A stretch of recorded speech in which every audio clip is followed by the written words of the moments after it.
Assalamualaikum warahmatullahi wabarakatuh dan salam sejahtera kepada semua pelajar.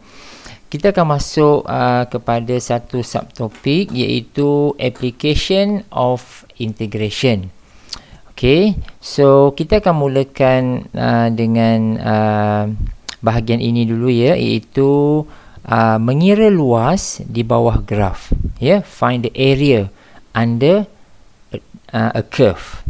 Okay, so jadi secara umum dia, kalau kita lihat visual kat sini ya, kita ada dua macam ni tau. Kita ada dua benda yang macam ni, iaitu kita nak mencari luas di bawah graf, iaitu luas ini ataupun luas yang ini. Jadi apakah perbezaan di antara kedua-dua visual ini? Jadi kita akan dapati untuk contoh yang pertama ini, luas di bawah graf ini kita kira berdasarkan pada paksi X. Maksud dia, kita akan menggunakan nilai-nilai X ini, iaitu A dengan B, kan dia berada di bawah paksi X kan. So nilai A dan B ini kita dapat dari paksi X. Dan cara dia adalah kita akan integratekan dia. Nampak ya? Integrate fx itulah fungsi itu, dan nilai kamiran ini adalah nilai x tersebut, A dengan B. So A itu yang ini ya, yang kecil ya, yang kecil, yang B ini adalah yang besar. So ini adalah satu cara kita mengira luas di bawah graf berdasarkan pada paksi X. Yang sebaliknya, yang visual yang kedua ini, kita akan dapatkan luas di bawah graf berdasarkan pada paksi Y. Jadi C dengan D ini adalah nilai-nilai Y. So kita perhatikan cara kat sini. Ini adalah C, ini D, ini C, ini D. Jangan terbalik ya, sebab dia mesti mulakan dengan yang kecil dan diakhiri dengan yang nilai yang besar. Cuma salah kaedah dia sama, kedua-dua ini kaedah dia sama, tetapi kena hati-hati, iaitu jika kita nak ukur dia based on x-axis macam ini, kita kena pastikan ungkapan ini, formula ini, persamaan ini mesti diungkapkan y dalam sebutan x. So y sama dengan fx lah. So macam ni. Sebaliknya, jika keadaan dia seperti ini, kita kena pastikan, kena ubah suai lah, kena pastikan, kalau perlu kita kena manipulate supaya persamaan ini akan jadi x dalam sebutan y. Itu sahaja. Okey, misalnya macam ni ya. Misalnya macam ni, jika kita ada y sama dengan 2x, jika y dalam sebutan x, maka kita ambil teruslah y sama dengan 2x. Tetapi sebaliknya, jika based on pada paksi y, dia akan jadi macam ni. So dia akan jadi x sama dengan y per 2. Maksud dia kita hanya manipulate ini aja. Kita nak dalam x dalam sebutan y. Okey? So ini adalah cara kita mencari luas di bawah graf. Ini yang saya nak sebutkan tadi pada awal-awal note saya ini, iaitu untuk kira luas ini sama ada pada paksi x ataupun pada paksi y. So kita depends pada soalan lah. So macam tu. Okey, boleh ya? So 1 dan juga 2. Formula 1 dan juga formula 2. Dia bukan formula lah, tapi cara untuk kita dapatkan luas di bawah graf. Okey. Kita pergi kepada satu contoh, tapi kena ingat ya, ini adalah cara kita nak mendapatkan luas, iaitu dengan menggunakan integration. Okey, kita pergi kepada contoh. Ini dia satu contoh. Kirakan luas di bawah graf bagi y sama dengan 2x dari x0 hingga x2. Nampak tak? Dia dah bagi siap-siap nilai x, iaitu 0 dan 2. Jadi, kalau dia dah bagi nilai x, maksud dia, kita patah balik, tengok formula tadi tu. Maksud dia melibatkan yang ini kan? Sebab dia dah bagi dua nilai x ni, dia kata dari 0 hingga 2. So, jadi kita akan pakai pendekatan yang ini. Boleh ya? So, jangan pakai yang ini. Sebab dia dah bagi nilai-nilai x di sini.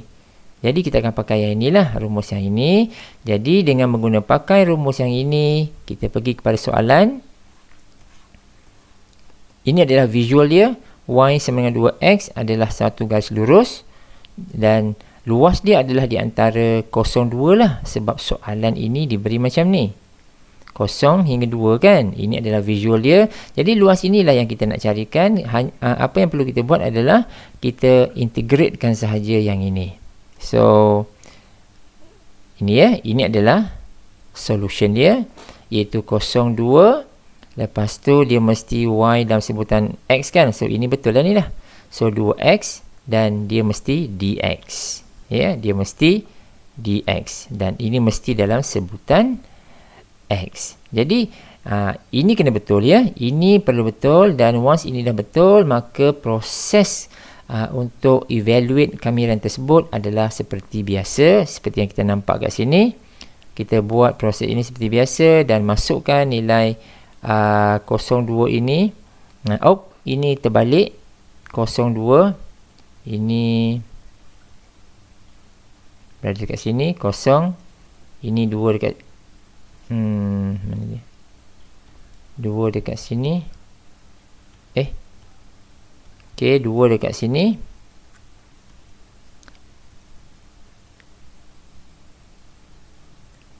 Okey, so kita masukkan nilai tersebut dan kita akan dapat jawapan dia 4. Okey, so ini satu contoh. Baik, ini jika diberi satu garis. Dalam situasi yang lain, kita mungkin diberi dua persamaan. Diberi dua persamaan macam ni. So, jadi isu dia adalah, soalan dia adalah nak mencari luas. Bila kita nak mencari luas, bagi luas di antara dua persamaan yang diberi, maka luas yang dimaksudkan itu adalah luas ini. Luas di antara dua curve tersebut. Bukanlah semua sekali tetapi luas di antara dua persamaan yang diberi. So, jadi apa yang kita lihat sekarang ni, jika kita nak mendapatkan bahagian ini sahaja, kita kena tolakkan luas yang lebih besar, luas bagi persamaan yang lebih besar, tolak persamaan yang lebih kecil. Atau in another word, kita nak dapatkan persamaan yang mempunyai nilai yang lebih tinggi lah. Graf yang lebih atas tolak graf yang di bawah.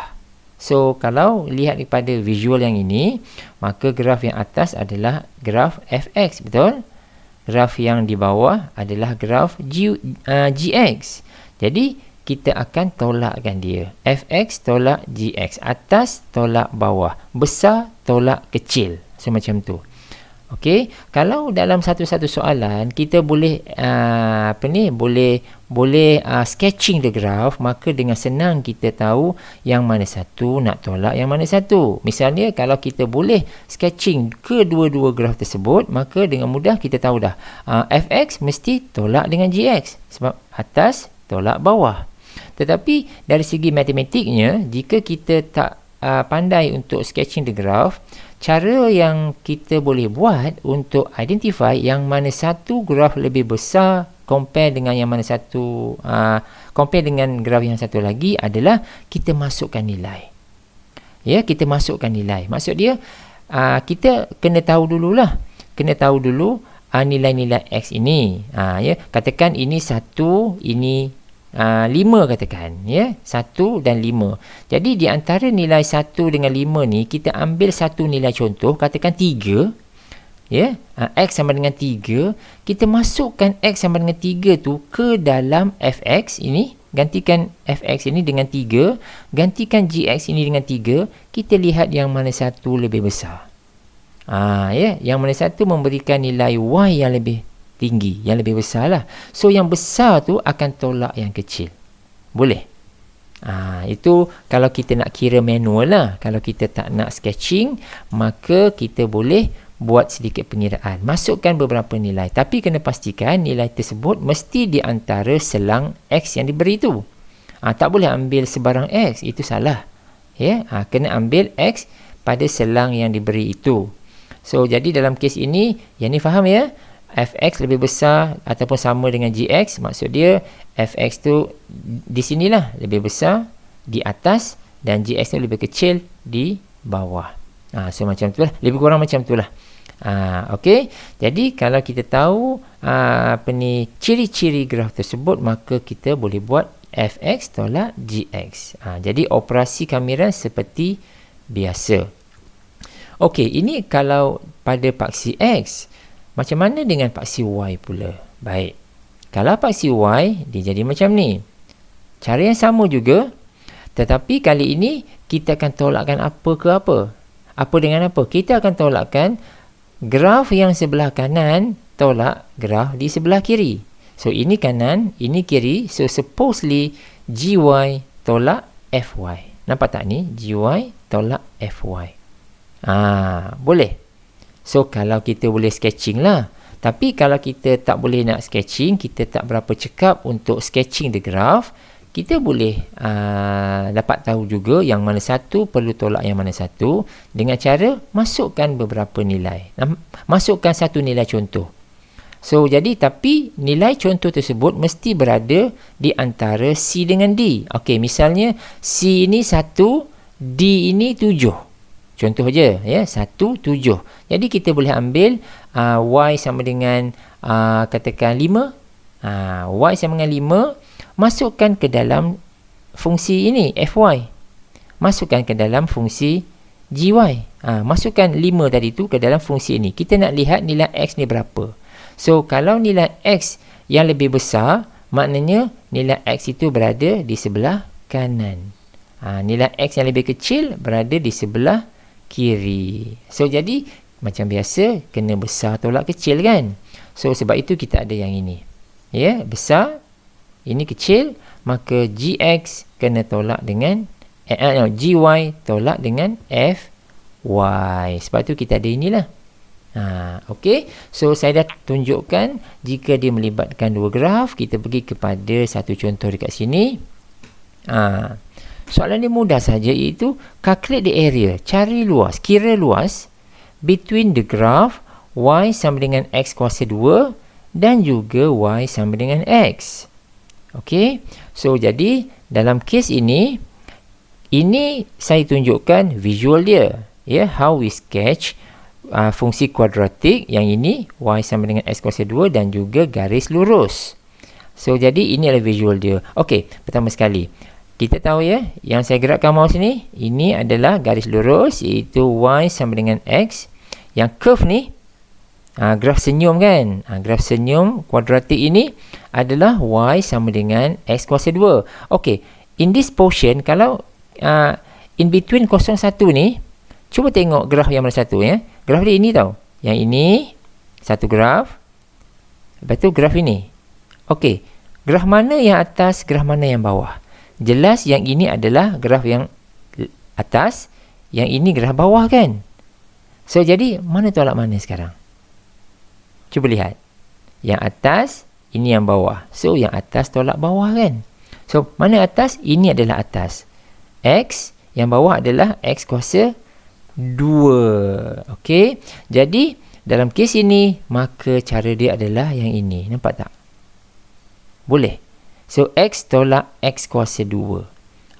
Okey. So, itu adalah cara macam mana yang ini. Jangan terbalik ya. Sebab kita dah justifykan tadi yang mana satu tolak yang mana satu. So, kenapa x tolak dengan x kuasa 2, bukan x kuasa 2 tolak x. So, saya dah terangkan tadi. Cara yang satu lagi, jika kita tak mampu untuk sketching the graph, tak apa. Itu tak mengapa. Cuma kita kena buat sedikit pengiraan. So, kita tahu 01 macam ni kan. Kita tahu nilai-nilai x adalah 01. Ini adalah x ya. Ini adalah x. Okey. So, kita tahu nilai x yang untuk luas ini dia melibatkan 01. Nanti saya terangkan macam mana kita nak dapatkan 01 ya. Sebab 01 ni tidak diberi. So, jadi in between 01 kita ambil satu nilai contoh. Ya, katakan kita ambil 1/2. Ya, 1/2. Jadi kita masukkan x sama dengan 1/2 tadi tu ke dalam kedua-dua persamaan ini. So, ini akan jadi berapa? 1/2 kuasa 2, ini 1/2. Ya, so 1/2 kuasa 2 adalah 1/4. Yang ini pula adalah 1/2. Yang mana besar? Tentu ini besar kan? So, ini akan tolak yang ini. Okey, itu adalah cara kalau kita nak buat manual menggunakan pengiraan. Kita nak kena pasti je yang mana besar, yang mana kecil, ataupun yang mana atas, yang mana bawah. Kalau kita boleh kira macam tu, settle. Kalau kita boleh sketching pun settle juga. So ada dua cara ya. Okey, baik. Dalam soalan ini, kalau kita lihat betul-betul, dia langsung tak memberikan apa-apa nilai X. Kan? Tapi kita guna 01 tadi kan? So, macam mana kita nak dapat ini? So, kita dapat 01 ini menerusi titik persilangan ini. K ni, yang K ni, is stand for titik persilangan. Alright? So, jadi kita kena dapatkanlah intersection point ini. Jadi, kita dapatkan intersection point ini, cara dia adalah dengan menyelesaikan kedua-dua persamaan ini. Yang macam ni ya. So, ini kamu boleh lihat ya. Kita perlu dapatkan titik persilangan. Sebab apa nak dapatkan ini? Sebab kita nak dapatkan nilai X tersebut. Jadi, apabila kita selesaikan ini, maka kita akan dapat dua nilai X terlebih dahulu, iaitu 0 hingga 1. Yang ini saya tak tunjuk ya. So, kamu kena buat yang ini. Jadi, yang nilai Y yang sepadan adalah 01 juga. Dan dari sinilah kita akan dapati dua nilai dua poin sebenarnya, iaitu 00 dan juga 11. 00 kat mana? 00 dekat sini ya. 00 dan juga 11 dekat sini. So sebab itulah kita tahu ini 01, ini pun 01, tapi kita tak perlulah nilai Y ni, kita perlukan ini sahaja. So jadi from here kita dah tahu dah dia punya kamiran tu melibatkan nilai 01. Jadi kita pun buat apa? Selesaikan yang ini. Ini sebab tu ada 01 kat sini. So, X tolak X kuasa 2, kita lakukan proses kamiran seperti biasa yang kita dah tahu sebelum ini, dan it would end up dengan jawapan 1/6. Okay guys, so saya stop video dulu. Video ini sampai sini dulu. Kita akan sambung pada video yang akan datang. Thanks for watching. See you in the next video.